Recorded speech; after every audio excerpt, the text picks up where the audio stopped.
miaraba daholo safidiny anarako 12 taona mianatra eny Ankatso dia anisan'ireo anao sary amin'ny kolotsaina festivalana Telakelatrano dia zaho vao sambany tamin'ity taona ity nandray anjara amin'ilay festival dia fanoteloko izay ny andoko rindrina amin'ity dia sady anao sary amin'ny rindrina koa dia ny sary fataoko matetika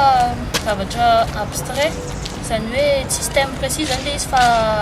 forme sy couleur mitambatambatra fotsiny dia manome zavatra ilay izy amin'ny farany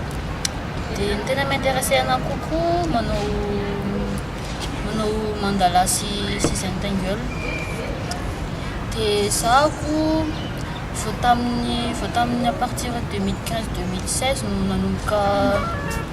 hoe développer angamba hoe développer sy nanomboka sy intéressé kokoa amin'ny fanaovana sary fa hatramin'izay manao fotsiny afa tsy dia raharahako ilay izy